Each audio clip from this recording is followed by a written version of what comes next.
વાહ વાહ, શું વાત છે! આવા સરસ સાબુદાણાના વડા બનાવવા માટે જોશે 6 નંગ બાફેલા બટેટા, 500 ગ્રામ પલાળેલા સાબુદાણા. જો ઉપર આપણે 500 ગ્રામ સાબુદાણા લીધા હતા, આપણે પલાળ્યા તો 2 બાઉલ સાબુદાણા થયા. તો આપણે એનાથી અડધું એટલે કે 1 બાઉલ આપણે બાફેલા બટેટા લેશું. અડધું બાઉલ શેકેલા સિંગદાણાનો ભૂકો, 3 ચમચી લીંબુનો રસ, 4 ચમચી દળેલી ખાંડ, 2 ચમચી મરીનો ભૂકો, સ્વાદ અનુસાર મીઠું, 3 ચમચી આદુ મરચાંની પેસ્ટ, 4 ચમચી તપકીર, 2 ચમચી લાલ મરચું પાવડર અને કોથમરી. સૌ પ્રથમ આપણે બાફેલા બટેટાનો માવો બનાવી લઈશું.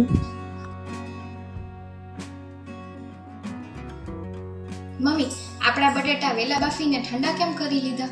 હા જો બેટા, આપણે આ ઠંડા કરીને બટેટા લીધા છે એટલે આપણે આ માવો છે એ ચીકાસ વાળો નથી બન્યો. પણ જો આપણે એની જગ્યાએ ગરમ કરીને બટેટા નાખ્યા હોય તો આપણો માવો એ ચીકાસ વાળો થાય, એટલા માટે થઈને આપણે ઠંડા કરીને. ઠીક.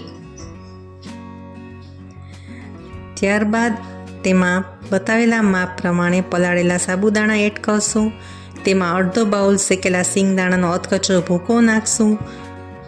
ત્યારબાદ તેમાં સ્વાદ અનુસાર મીઠું એડ કરશું, 2 ચમચી મરીનો ભૂકો, 2 ચમચી લાલ મરચું પાવડર, 3 ચમચી દળેલી ખાંડ, 3 ચમચી આદુ મરચાંની પેસ્ટ, 3 ચમચી લીંબુનો રસ.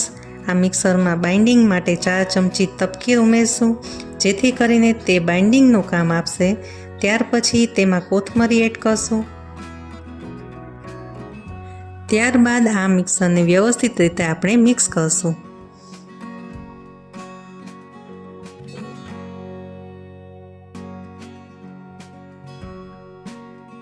તો હવે આપણા વડા માટેનો મસાલો સરસ રીતે મિક્સ થઈ ગયો છે. ત્યારબાદ આપણે પેનમાં તેલ ગરમ કરવા મૂકશું. તેલ ગરમ થાય ત્યાં સુધીમાં આપણે વડા સાથે બનાવવાની ચટણી તૈયાર કરી લઈશું. તેના માટે આપણે મિક્સર જારમાં 3 થી 4 લીલા મરચાં, 2 ચમચી સિંગદાણા, 2 ચમચી ટોપરાનો ભૂકો, સ્વાદ અનુસાર મીઠું, 1 ચમચી દળેલી ખાંડ, 1 ચમચી ખમણેલું આદું, 1/2 ચમચી લીંબુનો રસ એડ કરીને પીસી લેશું. તો આપણી વડા સાથે ખાવાની ચટણી તૈયાર છે. હવે આપણે તૈયાર થયેલી ચટણીને બાઉલમાં કાઢી લીધી છે. તો તેમાં આપણે 4 ચમચી દહીં એડ કરીને મિક્સ કરશું.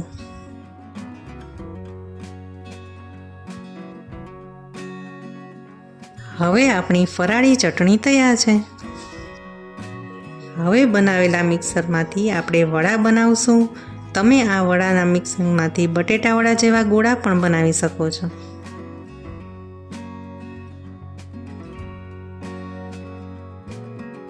હવે મિત્રો, આપણે આ બનાવેલા વડાને તપકીરવાળો હાથ કરીને લગાડશું, જેથી કરીને આપણું ઉપરનું પડ ક્રિસ્પી બનશે. હવે આપણું તેલ ગરમ થઈ ગયું છે, તો તેમાં આપણે બનાવેલા વડા તળી લેશું. આ વડાને આપણે મીડિયમ ટુ સ્લો ફ્લેમ ઉપર રાખીને ગોલ્ડન બ્રાઉન કલર થાય ત્યાં સુધી તળી લેશું.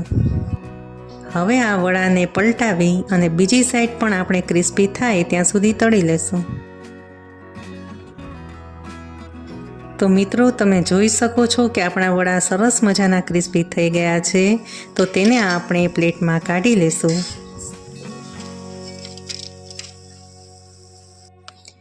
તો મિત્રો, આપણા ક્રન્ચી અને ડિલિશિયસ ફરાળી સાબુદાણાના વડા તૈયાર છે.